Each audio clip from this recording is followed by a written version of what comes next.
Hello, everyone, and welcome back to Enter the Ether, the podcast all about the upcoming third-person MOBA Ethereal. I'm your host, the Mangoose. Joining me, as always, is my friend and co-host, JellyKnees. Jelly, are you a little triggered that I didn't throw the Clash of Souls on the end of there? Well, yeah, I mean, there was that part as well. But it was also the fact that you, had this weird pause after the... You're like, the podcast, you didn't realize what the next word was. I did forget for a split second because I was playing that Ethereal on not saying Clash of Souls the whole time. I was gonna correct you on that, but threw me off my game. The pause was more important. I tried to get you, I ended up getting myself. Yep, exactly. That's how it works every time.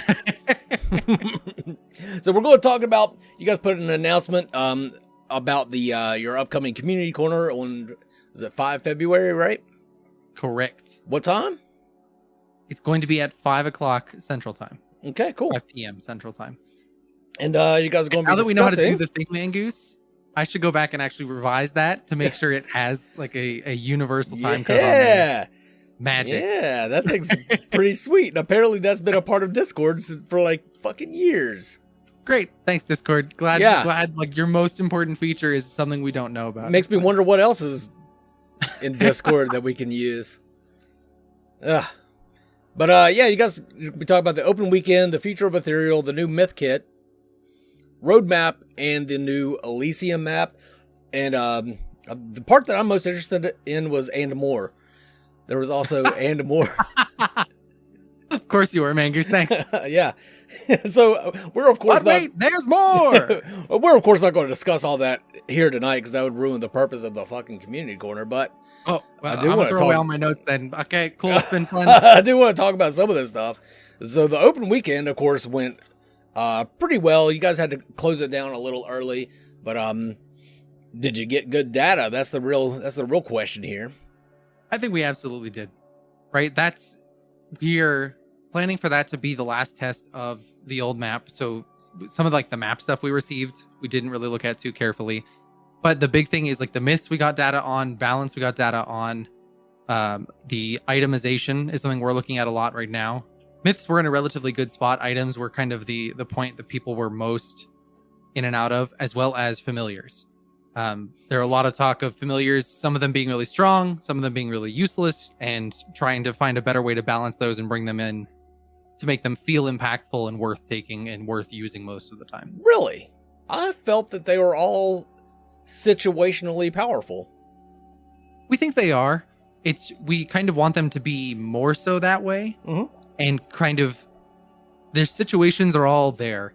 But for instance, one of them, I think it's Burb's Demise, is the assault familiar active, is that you gain attack speed and damage. Mm-hmm. Damage, most of the time, is 1 or 2 extra damage. And the attack speed is so negligible that your stat on the bottom right doesn't change. So we want it to feel like you're actually using something rather than just, I'm supposed to be getting damage and attack speed, and hoping that it's actually working. Maybe I'm thinking of the wrong familiar. Maybe I'm thinking of battle spells then that are all... Because you know what? Now that I think of it, I'm always either jungle or support. Hardly ever am I anything other than jungle or support. Yeah, and the C abilities are consistently better than the X abilities. So if you're using jungle, if you're using mark or mask, you don't notice those ones as much, which makes sense. And what the hell I keep seeing...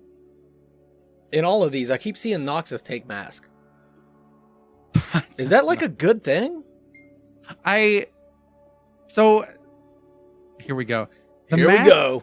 Technically, depending on how far you get into the game, the mask will get you more gold faster after a certain point in the game. So the way that the masks are set up right now, you can earn more gold than the average player if you get to a certain point in the game, because just that passive gold is essentially it's exponentially increasing the amount of gold you're getting compared to everybody else. Okay. So with that, you can see at 45-minute games that the person with the mask item has an extra 1,000 or 2,000 gold above other people. So that's not even an item, though. Say again? That's not even a full item's worth of gold, though. It's not, but it's just enough that you can get like the half back before somebody else technically. And Okay. that's by 45 minutes at the same time. That's not even, it's not like you're getting 2k gold at 10 minutes where that's a huge difference because you have a lot of advantage there. Right. This is half an item at 45 minutes into the game, assuming you're not approaching full build already. So it's better, but it's not necessarily better. It also gives the mana refund, which I think people stop reading after they read that is the biggest problem. Yeah, I think that's what I always thought it was. I think people are like, because she is quite mana hungry. Mm-hmm. So it would be nice to have that, but they don't read the part that says you get 50% reduced gold from minions. Yeah. So it's one of those things that item, similar to why we had to remove the artifacts, that item has the potential to be very strong for non-supports. So it's something we have to watch very carefully and make sure it's not crazy. So what I always take, it's demolition and something else on Noxus when I do play her. What's the one that gives your? See, I confuse the battle spells with the familiars quite a bit. What's the familiar that gives you tower damage, or at least gives you armor on your minions? That's the demolition one. Okay, yeah. So that's what I take on her, because you clear minion waves like nobody's business, but then you tinkle on the tower for 15 minutes and nothing happens. So I take both boosts, both battle spell and the purple battle spell and the purple familiar that helps with siege damage. I jam my minions under the tower, boost them up, and while lowering the tower's defenses to try and get that extra damage in via the minions instead of myself. So I don't even mess with the mask when I play Noxus, which again, mainly I'm support or jungle anymore, so. But yeah, so it's not that any of them are weak or bad necessarily. It's just making them feel more useful when you press the button. Making it actually like I pressed X, I see that this response happens because of that, I think is the biggest thing. Yeah. So isn't there a familiar that gives you a shield too? Isn't that the green familiar? See, that's what I normally take too if I'm going like off lane or something like, or even a ADC. I don't even take the red familiar. I always take the green because that shield's so strong. Absolutely. And that's the hope with those familiars and with those spells and familiars, is that you can mix and match that way. If you want to take the shield that helps you out or helps your teammate out, that's super beneficial. But if you want to go raw damage, you can also do that at the same time. So it's the mix and match capabilities are there. It's just making sure that all of the mix and matches feel at least to a similar power level. Yeah. Well, that kind of brought another thing into my head. I think the reason that shielding in particular is so powerful in Ethereal, people tower dive like a motherfucker in the game. I don't know why. I don't know what it is about Ethereal. I don't know if it's an artifact of Smite or something that people coming from...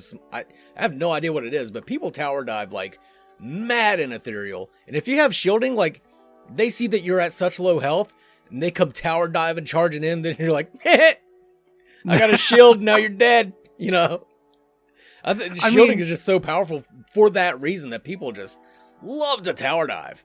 Yeah, and you know me, Mangoose, I tower dive more than most people in any game, let alone Ethereal. So I can definitely say that in Ethereal, there have been times where I'm on Malaya and I dive under a tower like, oh, this will be free. And then they pop a shield and I'm like, oh, all right, well, it's been fun. Thanks, guys. Yeah, the towers don't tickle.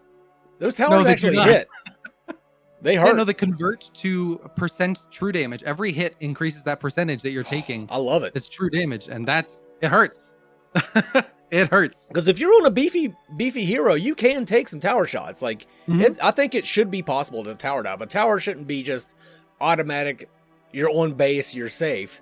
It should be a deterrent, and it should be like kind of an extra player for you to have on your team. But that doesn't mean you should just always be safe under tower, so... And yeah, well-coordinated tower dives, I think, are healthy for the game, right? But when anyone can tower dive, that's a problem. And we saw that in early Paragon with the Deathball meta. Yeah. Is that it felt like anyone could tower dive at any point in the game. It didn't really matter. And that felt terrible. So we're kind of trying to find that middle ground where coordinated tower dives make sense, But if you're just going in to go in, like I do all the time, most often you're going to get punished. Yeah. Unless you've got Mangoose on your team, who's going to save you with 5 HP every single time. I haven't done that in Ethereal, really. I've done that in every other game we played. That means there's still time. There's still time, Mangoose. You definitely pull off some risky maneuvers. Some risky business over here. Yeah, so that kind of distracted me from the whole point of what we were talking about. Like I said, we're going to go down some rabbit holes. But yeah, tower dives. I love how much damage the towers deal. That's one thing about the weekend, though. There wasn't the ring wasn't as noticeable around the towers. Like, it was there, but very faint. Yeah, it was not as prevalent as it was in the past, for sure. That's something that we're iterating on how we want to implement those best. And so with some of those iterations, it just didn't make it into the open weekend. Yeah. And that was the reason for that. But it still is planned to have something there in the future. I remember at one point in time, there just wasn't indicators. Wasn't the first test there just straight up wasn't indicators? Yep.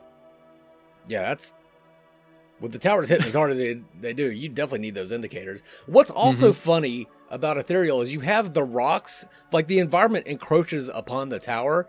So you see people like a Malaya will climb up on the rocks and like they're looking for a target, and all of a sudden, whack, they get zapped in the face. And it's like, oh, what the fuck?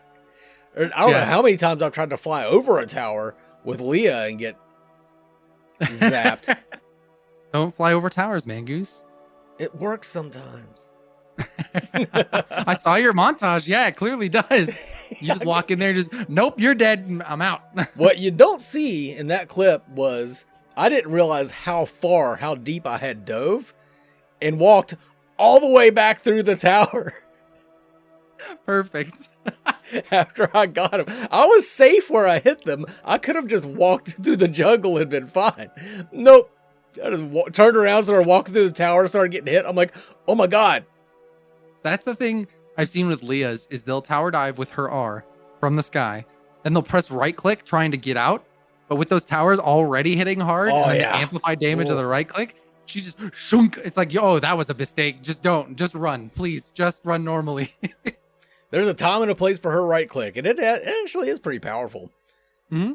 Now that I've been playing her a lot more, like when people are trying to run away and you can catch up with them, or if they're chasing you down, you can get away from them. It's not just a rotation tool like I thought it was before. Mm-hmm. Yeah, absolutely. You got to be careful with it. But I mean, if you're going to die anyway, you might as well. You might as well right click. But yeah, let's see what else we got. You guys are gonna be talking about the future of Ethereal, and along with that, it looks like you guys are going to be putting out a roadmap, which is something that we've talked about for the minions, and I've talked about on Bearded and Windu's partner panel for Fault. A roadmap is so important for the community, and I don't understand why more companies haven't done roadmaps. Like Ethereal has done roadmaps before, didn't quite hit a lot of the goals, but it kept us pretty happy for a while. Like it was good to know the stuff was actually being worked on, and I'm going to be really happy to see a roadmap coming out. Are you guys going to show us the roadmap during the community corner? Yeah, so we're going to show you the roadmap, and it'll actually be live on the website all the time. So anyone can just go and reference the roadmap and see what's updated, what's changed, all those good things. It's not going to be like with Fault, we saw their initial, I think it was 6-month roadmap when they first launched. It showed that every other month was going to be 2 heroes and you're going to have skins or whatever it was going to be. Right. It's not going to be a static image like that. It's going to be a thing that is constantly changing as things are getting worked on and finished, so that people can just go to the website and be like, oh, look, today this thing moved from long-term to short-term or long-term to mid-term. And you can see that things are actively being moved up in the pipeline of what's being worked on.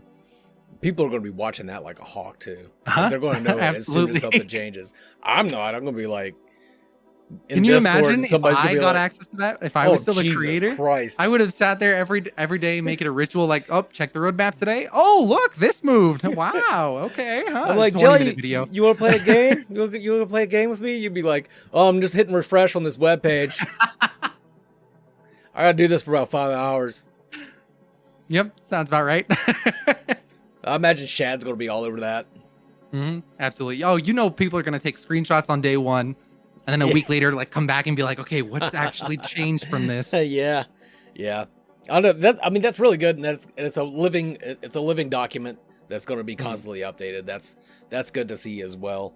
And there's a lot of stuff you guys are going to have to put on there, and I'm glad to see it get worked on a bit.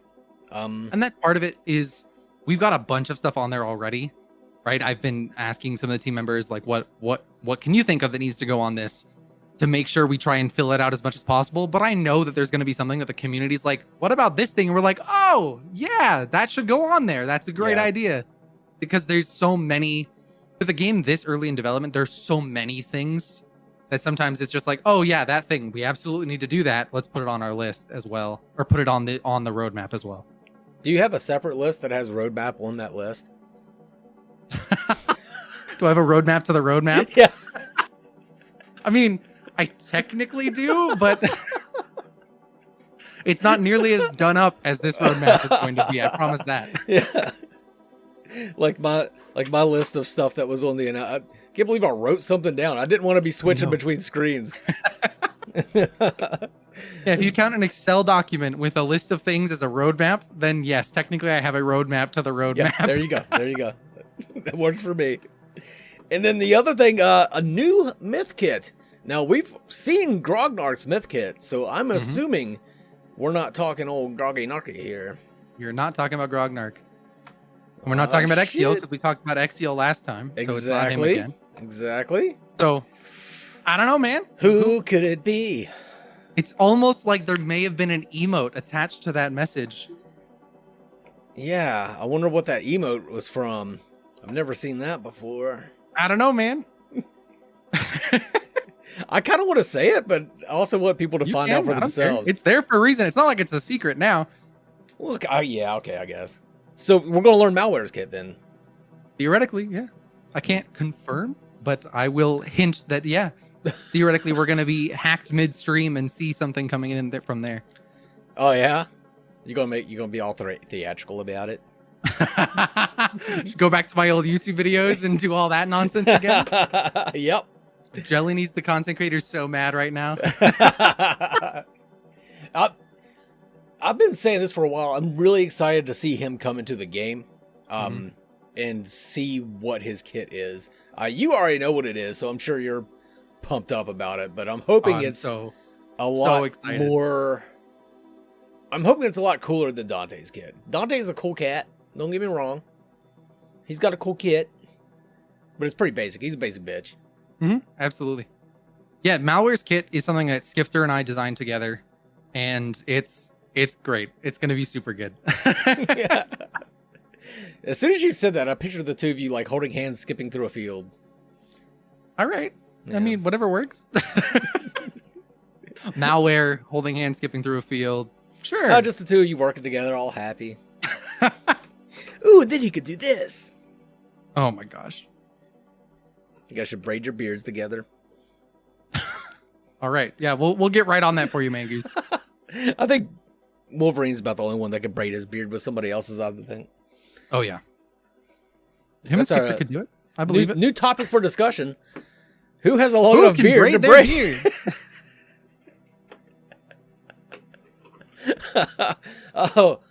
So the new myth kit, the roadmap, and the new Elysium map, which we've already seen some images of. The I'm assuming you guys are going to be talking about like the snow on Ice Lane and the barren wasteland of Fire Lane, which we've seen. Yeah, we're going to show before. We're going to show more videos of what the map looks like instead of just those images, kind of traversing around a little bit there. The big thing that I am really excited about for this map is even with all of the visual improvements, the new map has been performing better in testing, like optimization wise, than the current map. Really? So we're getting a visual and optimization upgrade on the new map, which I think is huge. And I'm really, really excited for that aspect. Was that like intentional, or did something wasn't checked or unchecked, or? I think this map was designed, for lack of a better way to put it, with like hardcore optimization in mind. Okay. And so from the ground up, it was designed in this like, okay, we need to make sure and have this set up in a way that we can optimize it. We need to make sure and have this set up in a way that we can optimize it. And so it's just built from that point forward, which has been really good to see, definitely. Excellent. I really haven't had that much problem with frame rate drops in Ethereal. Like we just want the frame rate occasionally, of course, higher. but right. Haven't heard so much frame rate dropping as much as it's just lowish frame rate. Okay. And so we really just want that to be higher so you can play at higher quality and view the map in its highest quality possible. Yeah. For it to be a little more fluid. Mm-hmm. If that somehow takes care of the grainy aspect of it, that would be cool too. We found it. You found it? Oh yeah, we found it. Yay! Yay! It doesn't look that bad on my phone. It doesn't look all grainy, but oh wow, look at this. It looks great. Exactly. Well, that's fucking great news, because that was, I think, I hadn't put my finger on it until I was streaming Ethereal and somebody asked why it looks so grainy, and I was like, that's what I've been, because I kept saying cluttered, but I think what what really meant was that it looks a little grainy. Yeah, if you guys fix that, I think it'll bring a lot more people to the game. Oh yeah, and that's something that we've been over the last couple weeks been like, this is it. We're finding this thing. Like all hands on deck, get the thing done, get it out of here. Oh yeah, no, it's gone. We're good. That wasn't on our little list of shit to talk about, but that's probably the best news I've heard in a while. Yeah, that's going to be cool. That is going to be cool. Because I have seen Ethereal clear when it wasn't grainy, and it looked fucking amazing. I think it looks good anyway, even with the slight graininess. Like I've said before, Marina was about the only one that I was really kind of taken aback with how grainy it looked. But yeah, if it's perfectly clear, I think it'll be a lot better. I think that's kind of a lot of people are like, oh, this game isn't as far as I thought it was going to be. That's what they're basing it on. Yeah, those were the two main complaints I got out of Ethereal over the open weekend, was the graininess, and then the other one, of course, was people saying it was just too hard to learn. They were just lost. But which, yeah, like we said the last couple of weeks, that's a huge priority for us, is finding better ways to bring people up to speed before their first game. Of course, a full-fledged tutorial would help that, but that's still a ways down the line. So it's finding ways to at least mitigate in the meantime. Yeah. I certainly hope the answer isn't to dumb Ethereal down, because I like how complicated it is. And it's really not that complicated once you play a few games, you actually learn a little bit about Ethereal. Like, it doesn't take that much digging to find out what's going on with the game. But it's just, on a surface level, it feels overwhelming. Yeah. When someone hits you with like, here's all the keys you need to know, it's like, okay, calm down. Like, but it's fairly intuitive, and it doesn't feel that overwhelming once you're in and actually messing with it. You gotta take baby steps with it. You can't, like, your first match, don't worry about wyvern timers. You know, and then, second match, maybe worry about the wyvern timers, but don't worry about opening up portals, Then next one, start opening up portals and like work with that a little bit. I think once you guys get in-game chat functionality, that'll help out a lot with that sort of coordination. Because I don't know how many times I've wanted to say to my other jungler, hey, Let's go do the thing. Go take Ice Lane Portal Guardian. I'll go take Fire Lane Portal Guardian. We can get Ice Wyvern, and then we'll fucking roll over and take Fire Wyvern. But I can't say anything to them because they're not in like Discord with me or anything. Yeah, absolutely. And that actually has been in testing this last week, or is all the chat. So that's in client, in game, in lobby, the whole 9 yards. So that is actively in testing, and so should be around by the time the next test comes around too. Yeah, you gonna do global chat? No, God no. I have a fondness for global chat, but I understand why it should not be in these games. Fault put it in. That's why I brought it up. Did they? Oh, you mean global like that? No, I think that's a dangerous thing to happen. I thought you meant global like in game that you can communicate between teams. That's always no. fun. I think global chat is a dangerous place. Yeah, honestly, that it's probably more trouble than it's worth because you have to have someone moderating a global chat at all times. Yeah, you do. The only time I've ever really experienced global chat was Mobile Legends, the little mobile MOBA, and like people are just typing away in that thing at each other and like flaming me and flaming other people in the team, and I'm like, we're on our phones. How are you typing this much?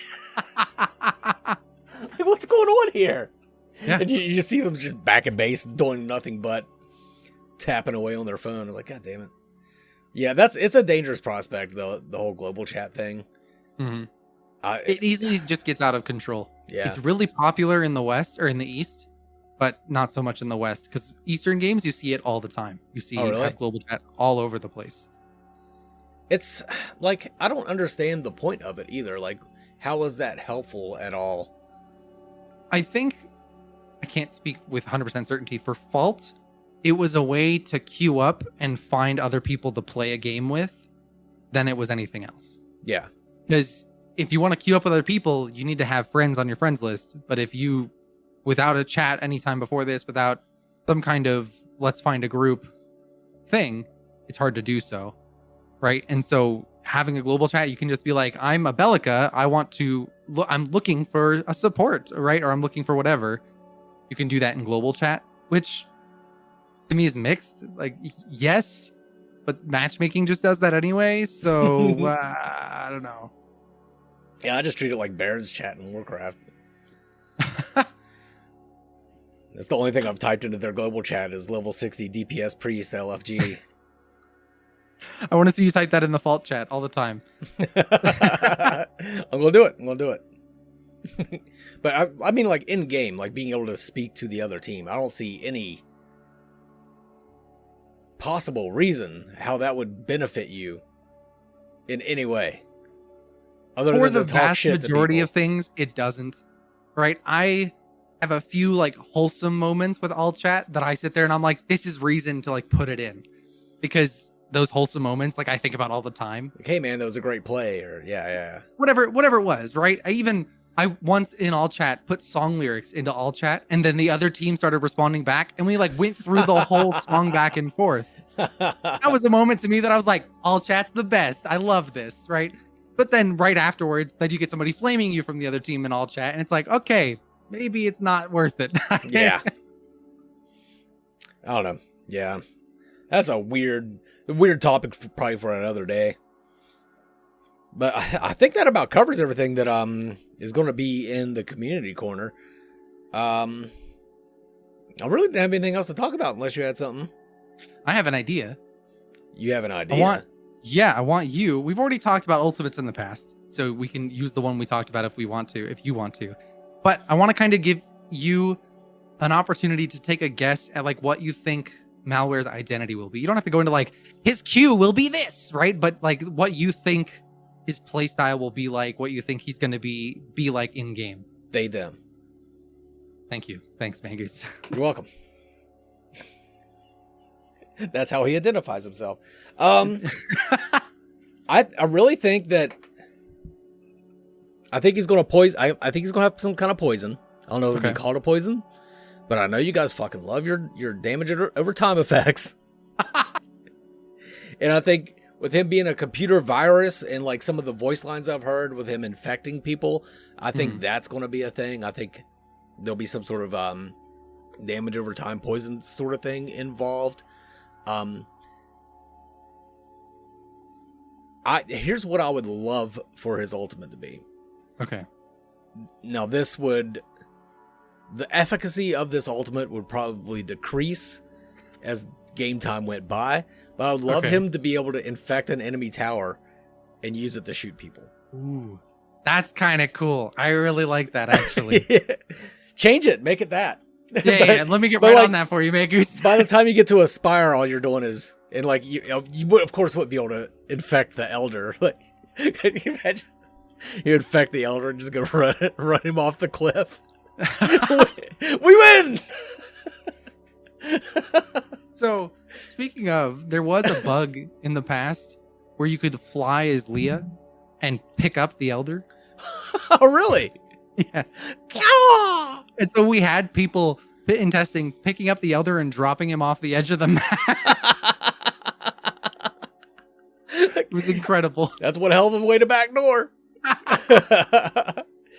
But I don't know that. I mean, that's about the only ideas I have for malware. Yeah, I'm trying to think of his voice lines. I'm gonna have to go think back to his voice lines, even though things have probably changed drastically since we saw those, heard those voice lines. And like Leah's voice line for her ultimate does not match her current ultimate whatsoever. So I'm sure like things have been changing around. So yeah, I don't know, but that would be what I would give him as an ultimate to infect towers. So it's a cool idea. I'll write it down for a rework that will be like, oh yeah. Wouldn't that suck? You think you're safe under your tower and all of a sudden he infects it and starts shooting you? Oh god, dude, that'd be so crazy. But yeah. Yeah, I think that's about it. I would ask you for your ideas of malware, but you know everything, so yeah, I could give ideas, absolutely. I wonder They're how all many wrong, people but I'll give ideas. I wonder how many people saw that symbol and didn't know it was malware. I mean, probably a lot of people, but it's no skin off my nose, right? It was a tease for the people that knew. If you know, you know. If you don't, whatever. Not and a I big like deal. fun stuff like that. I like fun little Easter eggs that reward people that have been tracking the game for a while. Yeah, absolutely. Oh, you kidding me? I would have lost my mind if I was a creator and saw that symbol pop up. I would have been like, "This is it. We're finally finding out. Let's go!" Like. Speaking of, I'm going to get to another game again. The plaques in Overprime, I thought that was a really nice touch that they put in. Did you notice those? In mid lane, leading up to the stairs, there were plaques thanking all of their Discord moderators. Yes, that's super cool.